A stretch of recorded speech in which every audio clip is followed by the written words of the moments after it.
Anne's POV. Nagising na ako bago pa pumasok si Drake sa kwarto ko. Sinadya ko magkunwaring tulog. Ginising niya ako tinalikan sa labi. Sinadya ko rin na tawagin siyang baby. At syempre nang tinanong niya ako, tinanggi ko yon dahil queen of denial ako. Nasasanay na ako sa mga luto niya kaya hindi ko maiwasang mapadami ang kain ko. Siya na rin kasi ang naghanda ng almusal namin.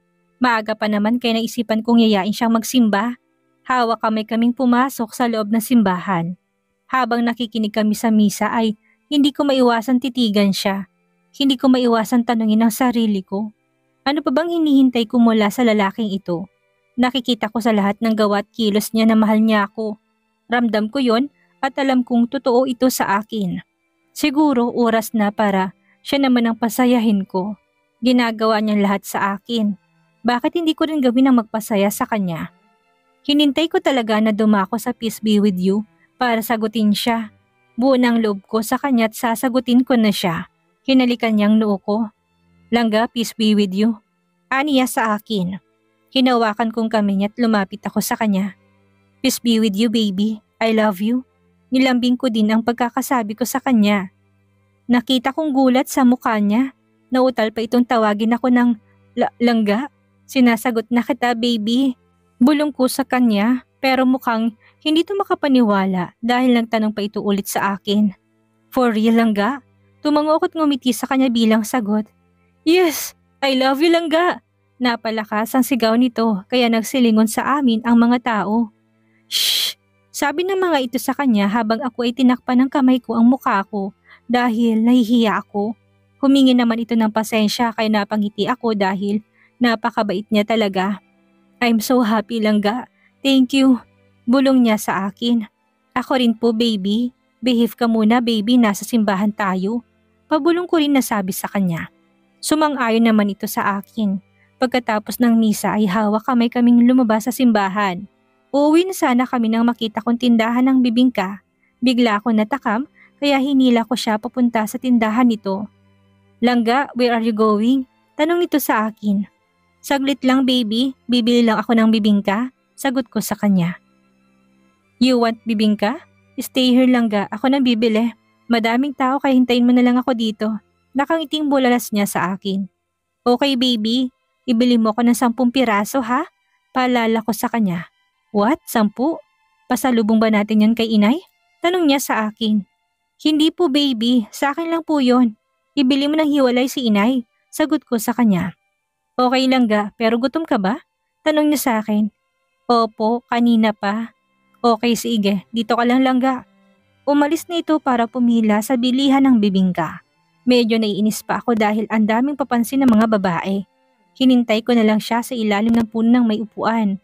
Naiinis lang kasi ako may humahawak sa kanyang iba.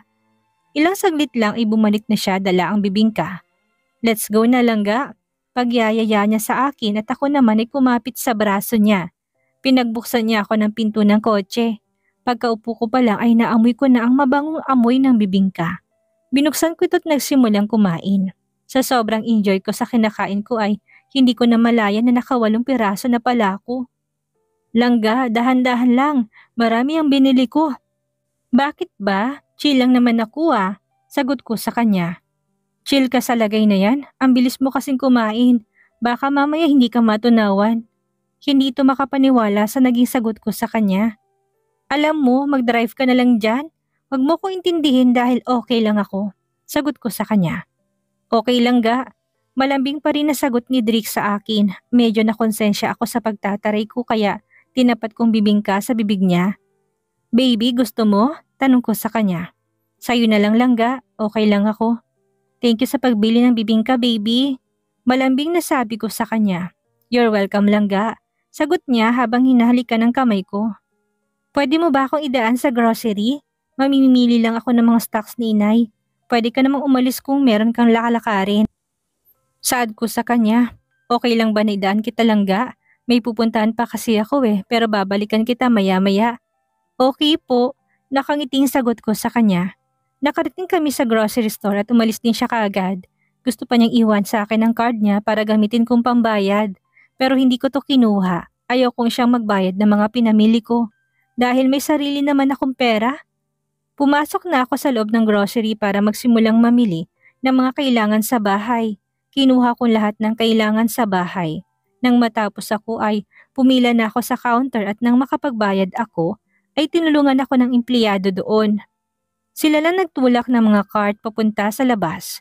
Doon ko kasi hihintayin si Drix dahil pabalik na raw siya. Tinawagan ko kasi ito at sinabing hinihintay ko siya kaya pabalik na ito ngayon. Habang naghihintay ako ay may lumapit sa aking lalaki. Mary Ann, ikaw na ba yan? Rinig kong tanong sa akin ng lalaki. Tumingin ako dito at pinagmasdan kong mukha niya. Pilit kong inaalala ang mukha niya. Raymark? Bigkas ko sa pangalan niya nung maalala ko na yon. Yeah, ako nga. Nakangiti nitong sagot sa akin. Kailan ka dumating? Di ba sa Palawan na kayo lumipat? Tanong ko sa kanya. Yesterday lang kami dumating. Bumisita lang kami dito. Lalo kang gumanda ngayon. Papuri nito sa akin. Naku, hindi naman. Nahihiyang sabi ko sa kanya. Habang nagkakwentuhan kami biglang dumating si Drix na madilim ang muka. Alam ko nagsiselos ito ngayon. Napatimbagang na lang kasing ito. Ray, si Drix nga pala, boyfriend ko. Pinakilala ko si Drix. Raymark pala pare, kababat at crush ni Mayan. Pabirong sabi ni Raymark. Kahit noon ay maloko to. Hindi pa rin pala ito nagbabago dahil sinabi talaga niya yun sa boyfriend ko. I'm Hendrix, boyfriend at future husband ni Mayan. Hindi naman ako makapaniwala sa sinabi niya kay Raymark at seryoso pang mukha niya habang sinasabi niya yon. Wow, Mayan! Congrats! Sige, mauna na ako sa inyo. It's nice meeting you, Drix. Nakangiting sabi nito kay Drix. Tanging tangulang ang sagot ni Drix. Ako naman ay nagpaalam dito. Bye, Raymark. Ingat ka. Paalam ko sa kanya. Ngumiti naman ito sa akin kaya ngumiti din ako. Tinulungan ulit kami ng guard sa grocery store. Binuhat niya ang box at ipinasok sa loob ng sasakyan. Thank you po. Nakangiti kong sabi sa guard. Ngumiti naman ang guard sa akin. Samantalang ang katabi ko nakabusangot at mukhang naiinis. Lahat na lang ba ngingitian mo? Nainis na tanong nito sa akin. Oo, nasanay na rin kasi ako sa trabaho ko. Bakit ka ba nakabusangot dyan? Tanong ko sa kanya. Stop smiling. Dapat sa akin ka lang nakangiti. Aniya sa akin. Nagsiselos ka ba, baby? Natutuwang tanong ko sa kanya. Oo, nagsiselos ako. Lalo na dun sa Raymark na yun. Masaya ka ba dahil nakita mo ulit ang crush mo? Parang batang tanong nito sa akin. Napangiti naman ako sa reaksyon niya. Ano ka ba? Bata pa ako noon. Elementary yata ako. Hindi ko na yung crush dahil para sa akin ikaw lang pinakagwapo sa lahat. Malambing ko sabi sa kanya at totoo rin naman ang sinabi ko. Hindi nakaligtas sa akin ang pamumula ng pisngit leeg niya. Alam kong kinikilig ito sa mga sinabi ko. Kaya ngumiti ka na dyan. Huwag mo namang ipahalatang lampas ka na sa kalendaryo. Sige ka, papalitan kong tawag ko sa'yo imbis na baby kuya na lang mas bagay pa. Pangaasar ko sa kanya. Sige lang ga, try mo tawagin akong kuya. Kahit tirik ng araw papatirikin kong mga mata mo dito sa labas ng kotse. May pagbabantang sabi niya sa akin. Tumigil ka nga dyan, Hendrix. Makaka-iskandalo ka pa. Saway ko sa kanya dahil kung ano-ano kasing lumalabas sa bibig niya. Tumawa lang ito habang nagmamaneho. Langga, uuwi muna ako sa bahay. Babalikan na lang kita mamayang hapon. Pagbibigay alam niya sa akin. Okay, baby. Gagawa rin muna ako ng dadalhin ko kay tita. Sagot ko sa kanya. Langga, okay lang naman kahit wala na. Huwag mong pagurin ang sarili mo, saad niya sa akin. Opo baby, madali lang naman yun, sagot ko sa kanya. Binaba niya at pinapasok sa bahay ang lahat ng pinamili ko. At pagkatapos ay humalik ito sa labi ko bago umalis. Tatandaan kong araw na to dahil itong araw na naging officially boyfriend ko na siya. Kahit ako hindi makapaniwala na kasintahan ko na talaga siya. Noon kasi, pasulyap-sulyap lang ako sa kanya. Ngayon may pahimas-himas na. Gumagana na naman ang pagkapilya ng utak ko. Drix POV. May plano ako mamayang gabi kaya umuwi ako sa bahay. Bala ko na lang siyang balikan mamaya kapag malapit na ang dinner. Buong maghapon akong busy sa ginagawa ko. Sumapit ng alas 5 ng hapon ay bumalik ako sa bahay nila. Pagdating ko sa kanila ay nagmano ako kay inay. O anak, dumating ka na pala. Tulog pang kasintahan mo. Nakangiting sabi ni inay. Okay lang po inay, hihintayin ko na lang pong magising siya.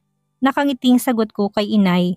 Hanggang ngayon kasi ay hindi ako makapaniwala na kasintahan ko na talaga siya. Sige anak, ikaw ang bahala. Tumabi ako sa kanya at pinagmasdan ko siya habang natutulog ito. Hinihimas kong buhok niya kaya nagising to. Hi langga, bati ko sa kanya, tinalikan ko rin siya sa labi. Hi baby, anong oras na? Tanong niya sa akin. Ako naman ay kinikilig sa kanya. It's already 6 in the evening langga. Sagot ko naman sa kanya. What? 6 na? Bakit hindi mo ko ginising baby? Nakakahiya kung paghihintayin natin si tita. Napangiti ako dahil ang cute niya at kinikilig ako tuwing tinatawag niya akong baby. It's fine langga, they can wait. Malambing na sabi ko sa kanya. Anong it's fine? Saglit lang, maliligo lang ako. Bumangon ito at nagmamadali pa ito. Mabilis itong tumakbo papunta sa banyo. Langga, dahan-dahan lang. Hindi naman tayo nagmamadali eh. Saad ko sa kanya. Saglit lang ako baby, sorry ha, napasarap ang tulog ko. Malambing na sabi nito. At eto na naman ako, napapangiti na naman. Langga, take your time. Pahabol pa na sabi ko sa kanya. Gusto kong matawa dahil ang bilis nitong maligo. Pero bigla din ako napalunok dahil nakatapis lang ito ng towel. Nabuhay na naman ang pagnanasa ko sa loob ko. Bago pa ako makagawa ng hindi dapat ay lumabas na ako sa sala na lang ako naghintay sa kanya. Langga, labas muna ako. Paalam ko sa kanya. Ha? Okay baby. Umpo ako at pinapakalma sarili ko na bigla naman niya akong tawagin. Baby, pwede mo ba akong tulungan? Tawag niya sa akin. Bumalik ako sa kwarto niya para tulungan siya. Pero ang lahat ng pagpapakalma ko'y nasayang lang dahil kitang-kita ko ngayon ang makinis niyang likod. Langga, nautal kong tawag sa kanya. Baby, hindi ko kasi mazipper ng maayos tong nasa bewang ko banda. Pwede mo ba akong tulungan? Tanong niya sa akin. Lumapit ako sa kanya kahit na medyo kabado ako. Hinawakan kong zipper at unti-unti kong inayos ito at nang matapos ako ay nakahinga ako ng maluwag. Thank you baby, sabi niya sa akin na may kasamang halik sa labi. Kasalukuyan itong nag-aayos ng buhok niya. Ako naman ay nakaupo lang sa higaan niya habang nakatingin sa kanya. Maganda siya kahit na hindi ito maglagay ng makeup. Tumayo nito at lumapit sa akin. Baby, let's go na. Niyaya na niya ako. Ang ganda mo langga. Pinuri ko siya dahil totoo namang maganda siya. For me, she's the most beautiful woman. Thank you po, ikaw din ang gwapo mo. Malambing na saad niya sa akin. Nagpaalam kami kay inay at sinabi ko na rin na baka sa amin na lang si Mean matulog. Pumayag naman ito kung ano daw ang gusto ni Mean ay suportado naman daw niya. Saka mapipigilan ba daw niya kami? Bumiyahe kami papunta sa bahay. Nang makarating kami sa bahay ay sinalubong kami ni Mommy. Hi Mean, I miss you. Niyakap ni Mommy si Mean. Hi po tita, namiss ko rin po kayo. Eto po para po sa inyo, pinagbake ko po kayo ng cookies. Nakangiting sabi niya kay Mommy sabay abot ng mga cookies na ginawa niya. Ang sweet mo naman Iha, thank you. Pumasok na kami sa bahay at tumuloy sa living room. So kamusta na kayo Iha? Tanong sa kanya ni Mommy. Tumingin ito sa akin kaya ako nang sumagot kay Mommy. We're okay na Mom and she's officially mine. Proud na sabi ko. Really anak? I'm so happy to the both of you. Kapag may ginawang kalokohan to, hiwalayan mo na kagad ha. Tumatawang sabi ni Mommy. Mom, joke lang anak, eto naman. Pabirong sabi nito sa akin. Iniwan ko na muna sila para i-check yung ginawa kong surprise at so far, okay naman kaya bumalik na ako sa loob ng bahay. Iha, dito na lang kayo ha. May lakad kasi kami ngayon. Sorry kung saglit lang tayong nakapag-usap. Next time na lang ulit. Paalam ni Mommy. Sige po tita, ingat po kayo. Sagot naman ni Mean. Iho, ikaw nang bahala sa kanya. Nakangiting sabi ni Mommy. Of course Mom, bye. Enjoy kayo ni Dad. Nakangiting sabi ko sa kanya. Umalis na sila Mom kaya niyaya ko na si Mean pero nilagyan ko ng piring ang mata niya. Panay tanong pa ito kung bakit may papiring pa daw ako. Baby, bakit may ganito pa? Surprise kasi langga, sagot ko naman sa kanya. Inalalayan ko siya papunta sa garden namin nang makarating kami ay tinanggal ko ang piring niya. Mean's POV. Nag-bake ako ng oatmeal cookies para kay tita. Pagkatapos ko'y natulog ako, nakalimutan kong mag-set ng alarm kaya nagulat ako nung magising ako dahil 6 o'clock na pala. Nasa tabi ko rin si Drix. Kahit na sinabi niya na wag akong magmadali ay binilisan ko pa rin ang kilos ko. Pagkatapos kong maligoy nag-ayos na ako ng sarili.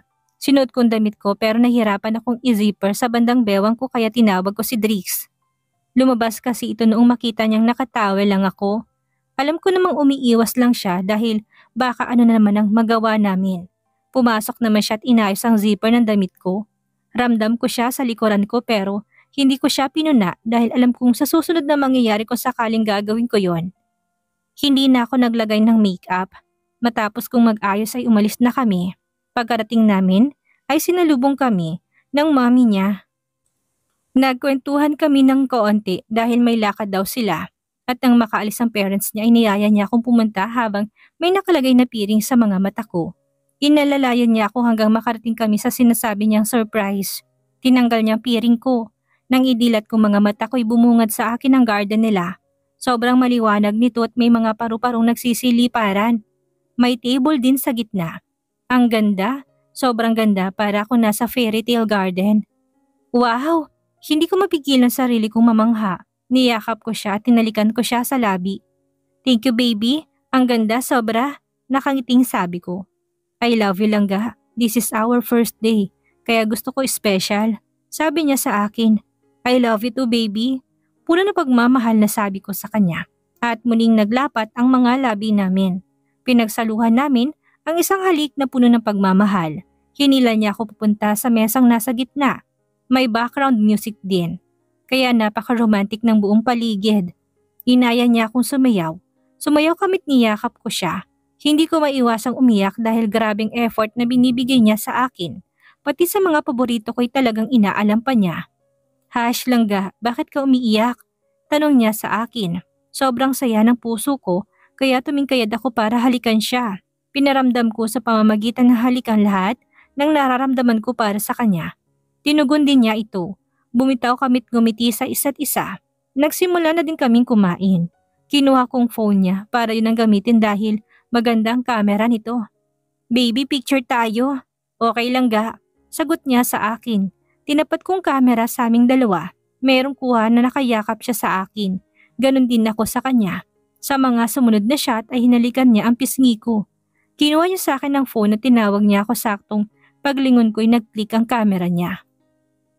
Nakadikit ang mga labi namin kaya napangiti naman ako. I love you po baby. Pabulong na anas ko. Akala ko yun lang ang surprise niya pero akala ko lang pala. Dahil nang matapos kami sa garden ay umakyat kami sa kwarto niya. Sa pintuan palang ibumungad sa akin mga rose petals na nakakalat sa sahig. Dim ang ilaw at may mga scented candles akong naaamoy na nakaka-relax sa pakiramdam. Pumasok na kami sa loob. Nakita ko ng laki ng TV niya. Balak niya palang mag-movie night kami. Baby, ikaw na ba lahat nag-ayos nito? Tanong ko sa kanya. Yes, Langga. Ang sweet naman ng baby ko. Pabirong sabi ko sa kanya. Akala ko nga hindi mo magugustuhan. Aniya sa akin. Kinikilig kaya ako. Nahihiyang sabi ko. Tumawa lang ito't kinunot ang pisngi ko. Binuhat niya ako at tinala sa labag na meron siyang inihandang higaan. Ang lambot ng tela nito't may mga soft pillows din. Kinuha kong isa't niyakap ko. Langga, nandito naman ako. Bakit yan ang niyayakap mo? Mali yata na nilagay ko yan dito. Parang batang sabi nito sa akin. Ikaw naman baby, pati ba naman unan pinagsesalosan mo? Naloloko ako sa'yo. Pabirong anas ko sa kanya. Umupo na siya sa tabi ko't sumandal siya sa gilid ng kama. Kaya humiga ako sa braso niya. Kinuha niyang remote at nagsimulang maghanap ng papanoorin namin. Langga, anong gusto mo? Tanong niya sa akin. Gusto ko yung Rent for Love, baby. Gusto ko yung panoorin, sagot ko sa kanya.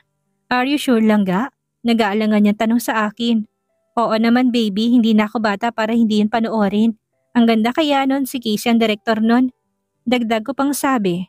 Fine Langga, pero alam mo naman sigurong mangyayari mamaya. Nakangisin tanong niya sa akin. Tanging tawa lang sinagot ko sa kanya. Masasabi ko na masayang first day namin bilang magkasintahan. Kahit dito sa bahay nila napaka-special nito para sa akin. Dahil binuhos niyang effort at pagmamahal niya. Nagsimula na kaming manood, pareho kaming tahimik at nakikiramdam sa isa't isa na animoy mga teenager lang. Drix POV. Kitang-kita ko sa mga mata niyang masaya siya. Etong ginawa ko kanina, tumingi pa ako ng tulong kay mom para maging successful itong nag-dinner kami sa garden. Ramdam kong pagmamahal niya. Ngayon hindi na itong nag-alinlangang ipakita sa akin. Super sweet niya sa akin, may pahalik at yakap na siya. Pagkatapos namin sa garden ay umakyat na kami sa kwarto ko. Kinalat ko mga rose petals sa sahig papunta sa higaan na ginawa ko. Napansin ko kasi na mahilig siya sa mga malalambot na unan at kumot kaya namili ako kanina at nilagay ko dito. Baala ko rin mag-movie marathon kami. Binuhat ko siya at nilapag. Natutuwa ito sa mga unan kaya niyakap niya. Biniro ko pa to na nagsaselos ako sa unan. Humiga at ganun din siya humiga siya sa braso ko. Kinuha kong remote at nagsimula akong maghanap ng papanoorin namin. Tinanong ko rin siya kung anong gusto niya. Sinagot niya ako ng Rent for Love daw ang gusto niya. Nabasa niya kaagad ang nasa isip ko kaya sinabi niyang matanda na raw siya kaya pwede na siyang manood ng ganon. Actually, may point naman siya. Ginawa na nga namin minsan. Tahimik lang kaming nanonood ngayon. Uinom din kami ng alak at nakailang ka na rin kami. Pero sa totoo lang, ay kakaiba na nararamdaman ko ngayon. Nagsisimula ng mabuhay ang init na kanina ko pa nararamdaman.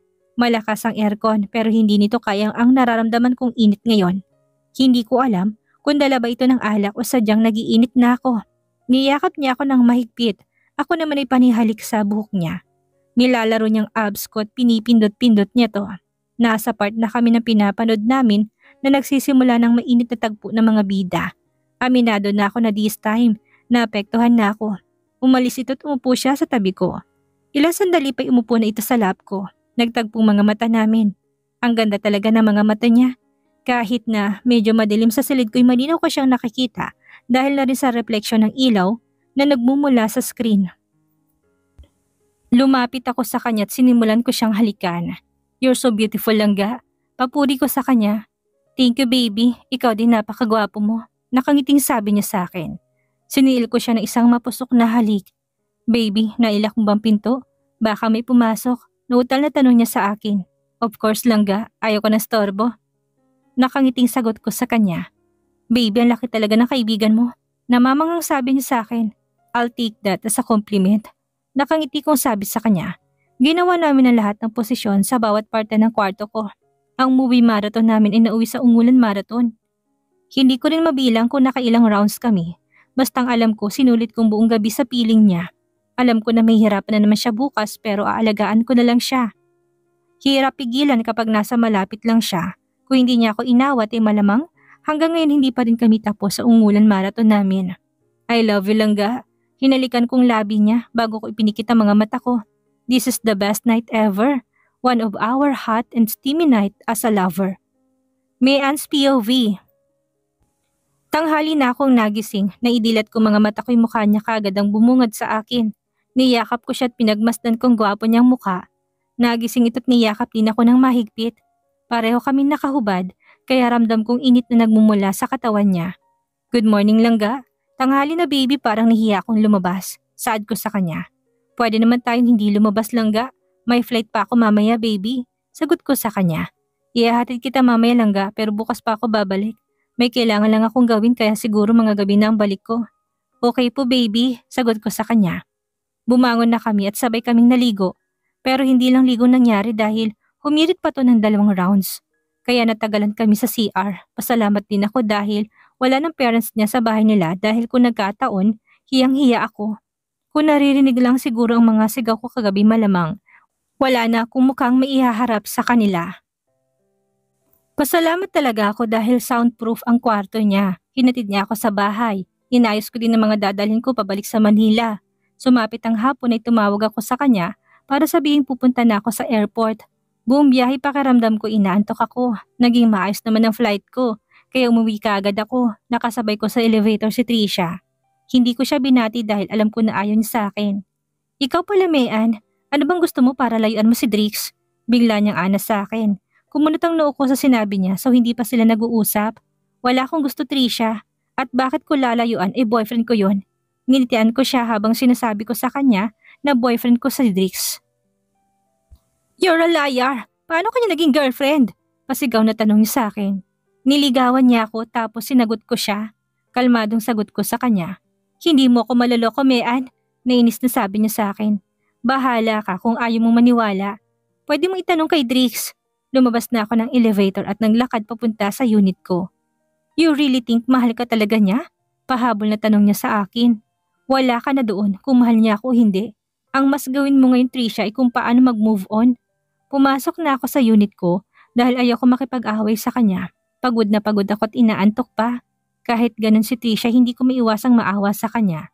Alam kong mahal talaga niya si Drix. Hindi ko namalay na nakatulog na pala ako sa sobrang pagod. Kinabukasan ay maaga akong nagising kahit na medyo nahihilo ako. Pinilit kong pumasok sa trabaho. Malayong flight ko ngayon dahil international flights ako. Mamayang gabi pa ang uwi ko. Nakauwi na ako at galing sa trabaho ay masamang pakiramdam. Kaya natulog na lang ako kagad. Buong araw masamang pakiramdam ko kaya nag-sick leave. Muna ako ng 3 days. Hindi rin ako nag-check ng phone ko. Palabas ako ng airport na may humintong kotse sa harapan ko. Si Zach pala to. Inalok niya akong sumabay. Ayoko sana pero mapilit siya. Kaya sumabay na lang ako. Tahimik lang ako sa biyahe. Nang makarating kami nagpasalamat ako sa kanya at bumaba na sa kotse. Malayo pa lang ay natanong ko na si Drake sa lobby. Palabas ito't hindi niya ako pinansin dahil mukhang nagmamadali ito. Saan kaya siya pupunta? Tinanaw ko na lang siya habang papaalis ang kotse niya. Dahil masamang pakiramdam ko'y dumiretso na ako sa unit ko. Nakatulog kaagad ako pagkarating ko sa kondo.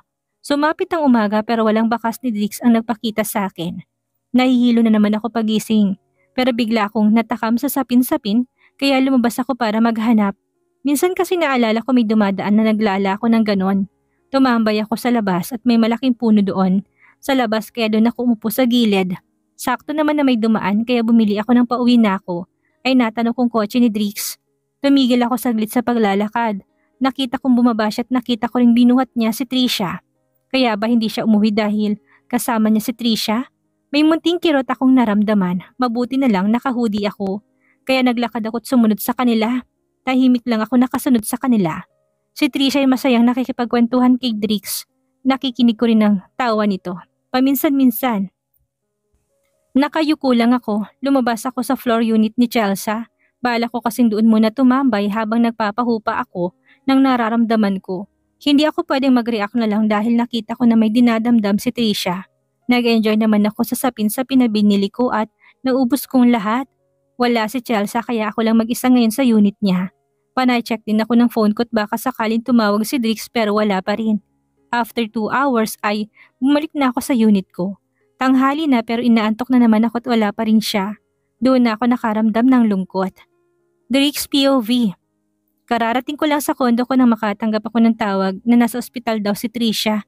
Nagmamadali naman akong pumunta doon dahil wala daw ang parents niya.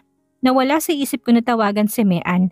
Pagkarating ko sa ospital ay nakahiga ito sa hospital bed habang may bendang kalimang paa niya. Nabangga daw siya ng motorsiklo kaya baka hindi raw ito lakad ng maayos dahil sa natamo niya. Drix, thank you dahil dumating ka. Sorry kasi ikaw pang tinawagan ko. Wala kasing parents ko na sa ibang bansa sila. Sad nito sa akin. Kamusta ang pakaramdam mo? Tanong ko sa kanya dahil nag-aalala ko. Okay na ako kasi nandito ka na. Nakangiting sagot niya sa akin. Ngumiti lang ako bilang sagot sa kanya. Nakatulog ito kaya lumipat ako sa sofa at hindi ko na malayang nakatulog ako dala na rin ng pagod sa biyahe. Kinabukasan ay maaga kami na-discharge sa ospital. Binuhat ko na lang siya dahil alam kong mahihirapan siya maglakad. Masaya rin ito nagkakwento sa nangyari sa bakasyon niya at ako'y masaya din. Pinasok ko sana siya sa unit ko pero sinabi niya na doon na lang daw muna siya sa unit ko kaya doon na kami tumuloy. Hinahanap kong phone ko pero hindi ko ito makita. Hindi pa ako nakakatawag kay Mean. Baka magtaka na yun o baka mag-alala na siya sa akin.